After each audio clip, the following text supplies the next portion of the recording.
Hello friends, कैसे आप सब। स्वागत है आपका हमारे यूट्यूब चैनल पर।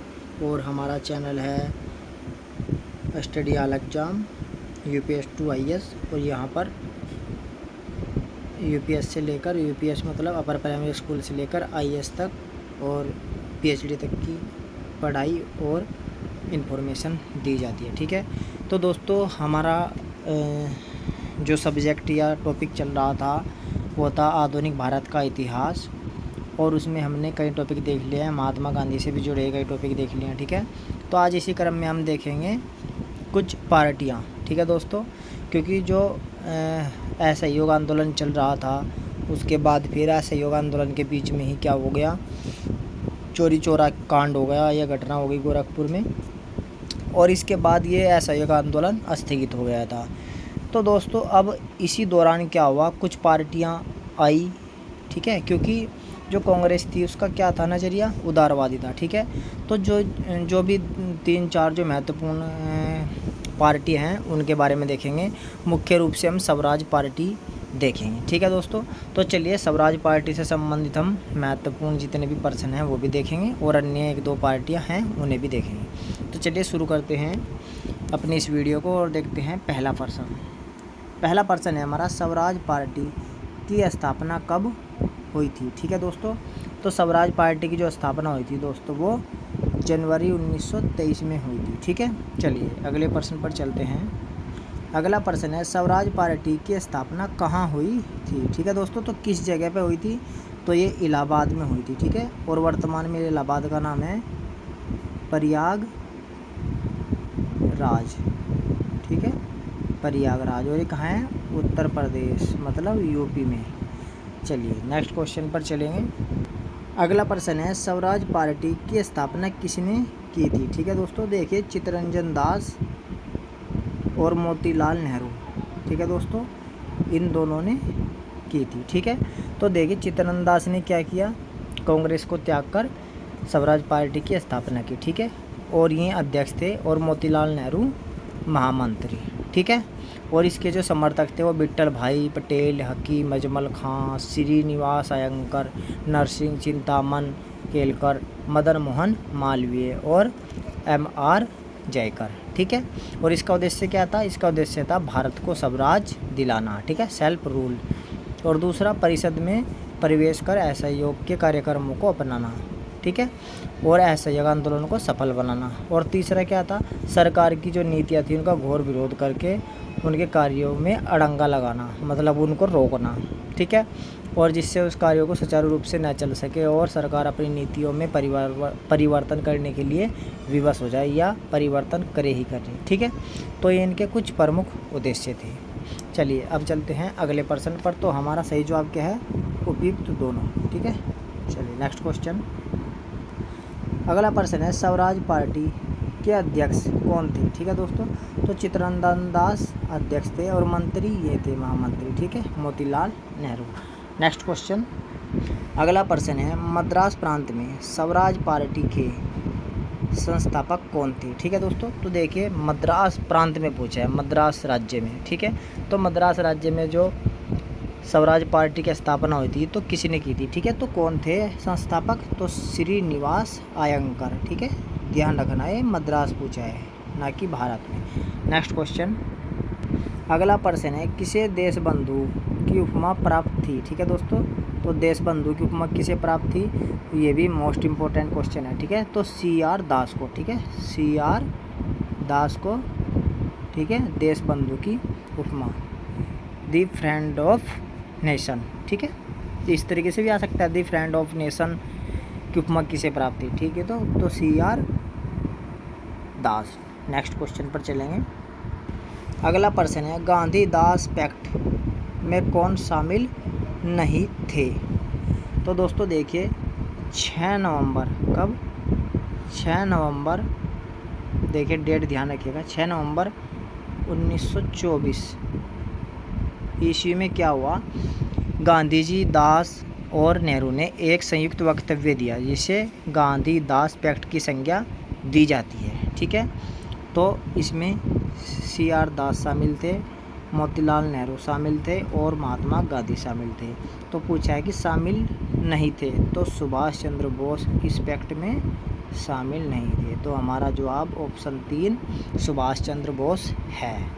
चलिए अगले प्रश्न पर। अगला प्रश्न है, गांधी दास पैक्ट की पुष्टि किसकी अध्यक्षता में 1924 को बेलगांव के कांग्रेस अधिवेशन में हुई थी। ठीक है दोस्तों, तो देखिए इस प्रश्न में कई उत्तर है कि बेलगांव का जो कांग्रेस अधिवेशन है वो कब हुआ था, तो 1924 में हुआ था। इसकी अध्यक्षता किसने की थी, तो गांधी ने की थी। ठीक है, और गांधी ने एकमात्र जो अध्यक्षता की थी इसी में की थी, बेलगांव के कांग्रेस अधिवेशन में। तो ये स्टार वाला क्वेश्चन है। ठीक है, तो पूछा है कि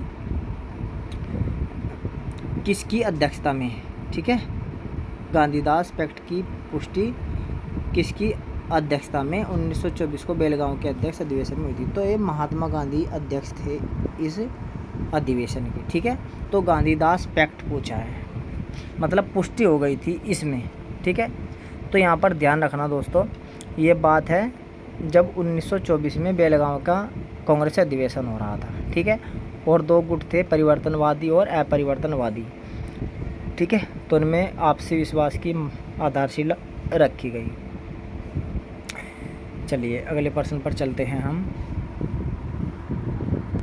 अगला प्रश्न है, ऑल इंडिया स्पिनर्स एसोसिएशन का गठन किसने किया था। तो दोस्तों ऑल इंडिया स्पिनर्स एसोसिएशन, ध्यान रखना इम्पोर्टेंट है काफ़ी, और मतलब पेपर में आने की बहुत ही ज़्यादा संभावना है। ठीक है, तो यहाँ पर आपको ध्यान देना है कि ये पूछा है कि ऑल इंडिया स्पिनर्स एसोसिएशन का गठन किसने किया था। ठीक है दोस्तों, तो देखिए इसका गठन महात्मा गांधी ने किया था। तो आपको ध्यान रखना है किसने किया था, महात्मा गांधी ने। ठीक है, और क्यों किया था, तो देखिए जो खादी कपड़े थे, ठीक है दोस्तों, क्या थे, खादी कपड़े थे, उनको बढ़ावा देने के लिए। ठीक है, उनको बढ़ावा देने के लिए इस का गठन किया था। ठीक है, तो गांधी जी ने ऑल इंडिया स्पिनर्स एसोसिएशन को संगठित करके या गठन करके पूरे देश में चरखे और खादी का प्रचार प्रसार किया। ठीक है, तो महात्मा गांधी। देखिए दोस्तों प्रश्न इस तरीके से पूछ सकते हैं कि उस संगठन का या उस गठन का नाम बताए जो गांधी ने बनाया था पूरे देश में चरखे और खादी का प्रचार प्रसार करने के लिए। ठीक है, तो ऑल इंडिया स्पिनर्स एसोसिएशन। चलिए अगले प्रश्न पर चलेंगे। अगला प्रश्न है, 1923-24 के स्थानीय निकायों और नगर पालिकाओं के संबंध में सही कथन बताएं। ठीक है दोस्तों, तो देखिए 1923-24 में स्थानीय निकायों और नगर पालिकाओं के चुनाव संपन्न हुए और कांग्रेस को बहुत बड़ी सफलता मिली इसमें, और जैसे CR दास कलकत्ता के मेयर निर्वाचित हुए। ठीक है, तो ये भी सही है। इसके बाद राजेंद्र प्रसाद पटना से निर्वाचित हुए, ये भी सही है। ठीक है, इसके बाद जवाहरलाल नेहरू इलाहाबाद से। ठीक है, तो ये भी सही है। इसके बाद विट्ठल भाई पटेल अहमदाबाद से, तो ये भी सही है। ठीक है दोस्तों, तो ये चारों के चारों क्या है, सही है। ठीक है, तो यहाँ पर 5वां ऑप्शन आएगा सभी। ठीक है, ये यहाँ पर आगे है, तो ये 5वां ऑप्शन होगा सभी। ठीक है, तो ये सभी सही है। ठीक है, ध्यान रखिएगा, क्योंकि ये मेल के लिए भी आ सकता है, मैच करने के लिए भी आ सकता है। यहाँ से पर्सन दोस्तों ज़रूर बनेगा भविष्य में, यहाँ से बनना है, देख ले चाहे, और पीसीएस में ही बनेगा। ठीक है, चलिए अगले प्रश्न पर चलते हैं। अगला प्रश्न है, 1925 ईस्वी में मोतीलाल नेहरू ने किस कमेटी की सदस्यता स्वीकार कर ली थी। ठीक है दोस्तों, तो मोतीलाल नेहरू ने इंडियन सैंडहर्ट कमेटी की सदस्यता स्वीकार कर ली थी। ठीक है, इंडियन सैंडहर्ट। ठीक है, इस कमेटी के बारे में आगे बताएंगे। चलिए अगले प्रश्न पर चलते हैं। नेक्स्ट क्वेश्चन है, CR दास की मृत्यु कब हुई थी। ठीक है दोस्तों, तो CR दास की मृत्यु कब हुई थी, तो दोस्तों देखिए 16 जून 1925 को CR दास की मृत्यु हो गई। ठीक है, और इस वजह से क्या हुआ, स्वराज पार्टी थी या दल था उसको बड़ा आघात लगा। ठीक है, और 1926 के चुनाव में भी इसे विशेष मतलब के कोई ख़ास सफलता नहीं मिली। तो इसका सही जवाब क्या है, 16 जून 1925। ठीक है, नेक्स्ट क्वेश्चन। अगला प्रश्न है, स्क्रीन कमेटी किसे कहा जाता है। ठीक है दोस्तों, तो देखिए स्क्रीन कमेटी कहा जाता है इंडियन सैंडहर्ट। ठीक है, इंडियन सैंडहर्ट कमेटी को, ठीक है। क्यों? क्योंकि इसके जो इंडियन स्टैंडर्ड्स जो कमेटी थी इसके अध्यक्ष थे जनरल सर एंड्रयू स्क्रीन, ठीक है। इसीलिए स्क्रीन के नाम से इसे स्क्रीन कमेटी भी कहते हैं। नेक्स्ट क्वेश्चन, अगला प्रश्न है इंडियन स्टैंडर्ड्स कमेटी के अध्यक्ष कौन थे, ठीक है दोस्तों। तो अभी बताया हमने सर जनरल एंड्रयू स्क्रीन, ठीक है। इसीलिए इसके स्क्रीन कमेटी भी कहते हैं, ठीक है। तो देखिए भारत के प्रधान सेनापति lieutenant general sir Andrew screen इसके क्या थे, अध्यक्ष थे, ठीक है। और ये क्या था, तो ये है थल जो समिति थी थल सेना के भारतीयकरण हेतु बनाई गई थी, ठीक है। कि जो थल सेना है उसका भारतीयकरण किया जा सके, ठीक है। ये ध्यान रखना। ये भी पूछ सकते हैं कि इस समिति का गठन क्यों किया गया था।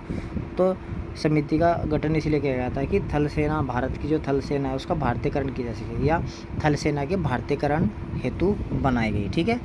और इसीलिए इसको स्क्रीन कमेटी कहते हैं क्योंकि इसके जो अध्यक्ष थे वो सर एंड्रयू स्क्रीन थे, ठीक है। चलिए अगले प्रश्न पर एक बात और बता दूं, जैसे मोतीलाल नेहरू हैं ये भी इसके सदस्य बने 1925 में, और मोहम्मद अली जिन्ना भी सदस्य थे इसके, और एम रामचंद्र राव भी सदस्य थे। इसलिए प्रश्न आ जाता है कि इंडियन स्टैंडर्ड्स कमेटी के सदस्य नहीं थे, ठीक है। तो ये चारों के चारों सदस्य हैं, ये भी मान सकते हैं आप। एक दे देगा इसकी जगह क्योंकि ये अध्यक्ष है, तो वही उसका उत्तर होगा, ये बाकी तो सदस्य थे ही थे, ठीक है। चलिए अगले प्रश्न पर। अगला प्रश्न है राष्ट्रीय उदारवादी लीग की स्थापना कब हुई थी, ठीक है दोस्तों। तो देखिए अन्य दल भी आए इसके बाद, ठीक है। जैसे अब हम पढ़ रहे हैं राष्ट्रीय उदारवादी लीग, ठीक है। तो ये 1918 में आई, ठीक है। और 1923 में क्या हो गया, जो चुनाव हुए, ठीक है दोस्तों, काउंसिल के चुनाव हुए उसमें इसका सफाया हो गया, ठीक है। तो 1923 में इसका ख़त्म हो गया अस्तित्व इस दल का। नेक्स्ट क्वेश्चन, अगला प्रश्न है राष्ट्रीय उदारवादी लीग के सदस्य थे, ठीक है दोस्तों। तो देखिए सदस्य तेज बहादुर सप्रू भी थे, विपिन चंद्र पाल भी थे और श्रीनिवास शास्त्री भी थे। तो उसका उत्तर है उपयुक्त सभी, ठीक है। इस तरीके से प्रश्न पूछ लेते हैं कि सदस्य थे या सदस्य नहीं थे, ठीक है। चलिए अगले प्रश्न पर। अगला प्रश्न है यूनियनिस्ट पार्टी की स्थापना कब हुई थी, ठीक है दोस्तों। तो यूनियनिस्ट पार्टी की स्थापना 1923 में हुई थी, ठीक है दोस्तों। 1923 में हुई और पंजाब में हुई थी, ठीक है। चलिए नेक्स्ट क्वेश्चन पर चलते हैं। अगला प्रश्न है यूनियनिस्ट पार्टी की स्थापना कहाँ हुई थी, मतलब किस जगह हुई थी। तो ये दोस्तों पंजाब में हुई थी, ध्यान रखना आपको। यूनियनिस्ट पार्टी की स्थापना पंजाब में हुई थी। अब एक प्रश्न बनता है कि क्यों हुई थी इस पार्टी की स्थापना। तो इस पार्टी की स्थापना का उद्देश्य से रहा था कि जो भूस्वामी थे उनके हितों की रक्षा के लिए, ठीक है, भूस्वामियों के हितों की रक्षा के लिए, ठीक है। और 1937 के चुनाव में इस पार्टी ने मुस्लिम लीग के साथ मिलकर पंजाब में मिलीजुली सरकार का गठन भी किया था, ठीक है दोस्तों। तो 1937 आप ध्यान रखेंगे, ठीक है। इस तरीके से पूछ सकता है कि यूनियनिस्ट पार्टी ने किसके साथ चुनाव लड़कर मिलीजुली सरकार बनाई थी 1937 में, तो मुस्लिम लीग, ठीक है दोस्तों। ऐसे पूछ सकता है कि मुस्लिम लीग ने किसके साथ पंजाब में सरकार बनाई थी, ठीक है, मुस्लिम लीग, ठीक है दोस्तों। तो ध्यान इस तरीके से रखना, किसी तरीके से भी पूछ सकता है। एक बात हो रहा है वो आगे चलेंगे इसी में। नेक्स्ट क्वेश्चन, अगला प्रश्न है किस पार्टी ने साइमन कमीशन का समर्थन किया था, ठीक है दोस्तों। तो यही बात वही है कि किस पार्टी ने साइमन कमीशन का समर्थन किया था, ठीक है, कि हाँ साइमन कमीशन सही है। तो किसी ने किया था समर्थन, तो दोस्तों यूनियनिस्ट पार्टी ने ही किया था, ठीक है, यूनियनिस्ट पार्टी ने किया था। नेक्स्ट क्वेश्चन पर चलेंगे।